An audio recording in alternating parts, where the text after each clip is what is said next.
ذیشان علی امجد صاحب جو امجد صاحب کے صاحبزادے ان سے گزارش کروں گا کہ علی ذیشان امجد صاحب سے گزارش کروں گا کہ وہ اظہار خیال فرمائے۔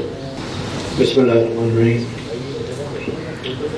جناب مجیب الرحمان شامی صاحب، سہیل بڑائچ صاحب، سجاد صاحب، توفیق بھائی، سعود بھائی اور دیگر حضرات، آپ سب کی آمد کا بہت شکریہ۔ میں بہت مشکور ہوں کہ آپ سب لوگ آج والد گرامی کو یاد کرنے یہاں بیٹھے ہوئے ہیں۔ یہ شاید یہ دنیا کا سب سے مشکل کام ہے کہ جس ہستی کو آپ ساری عمر آئیڈیلائز کرتے ہوں اور جن کی محبت میں آپ دن رات سرشار رہتے ہوں، آج ان کی یادوں اور باتوں کا ذکر کرنا ہے۔ میں ان کی علمی اور ادبی کارناموں پہ تو زیادہ بات نہیں کروں گا، وہ بڑے بیٹھے ہیں یہاں، وہ کریں گے، لیکن میں یہ بتاؤں آپ کو کہ اللہ تعالیٰ نے انہیں جتنا شفیق اپنے بچوں کے لیے بنایا، اور ایک بڑی تعداد ہے لوگوں کی، ملنے والوں کی، محبت کرنے والوں کی، جن کے پیغامات ہم صبح شام موصول کر رہے ہیں۔ ہم نے انہیں 50 سال، میری عمر ابھی 40 سال ہے، لیکن اللہ تعالیٰ نے انہیں 50 سال سے زائد لائم لائٹ میں رکھا۔ لیکن ایک کمال ہم لوگوں نے دیکھا کہ جیسے جیسے اللہ ان کو نوازتا گیا، وہ اور جھکتے گئے اور جھکتے گئے، اور عاجزی اور مجسم عاجزی۔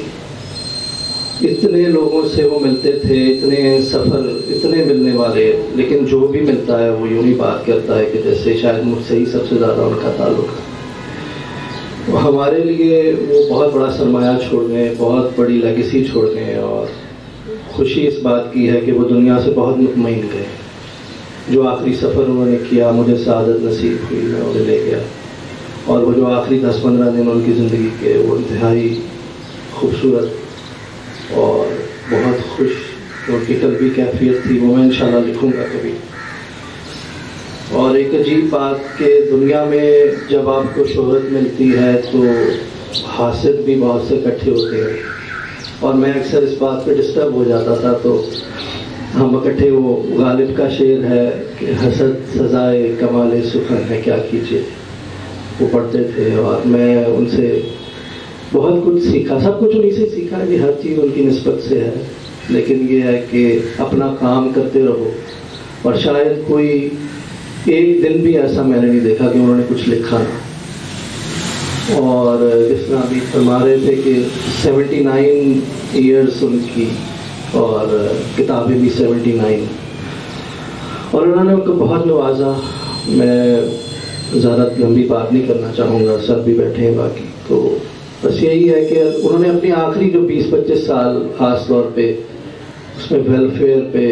انہوں نے اپنے آپ کو ڈیڈیکیٹ کیا ہوا تھا، خدمت خلق کے لیے، اور وہ اسی سلسلے میں بہت دنیا میں گئے، اور اپنی ذات، پیسے سے تو آدمی خدمت کرتا ہی ہے،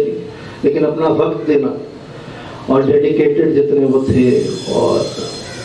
بہت بڑی لیگیسی ہے، اور میں دعا ہے رب کریم سے کہ ان کی لیگیسی کو ہم آگے بڑھائیں، اور انشاءاللہ میں نے نیت بھی کر لی ہے جی، انشاءاللہ ہم ان کے نام پہ ٹرسٹ بھی بنائیں گے، اور یہ خدمت خلق جاری رہے گا انشاءاللہ۔ آپ سب لوگوں کا بہت شکریہ۔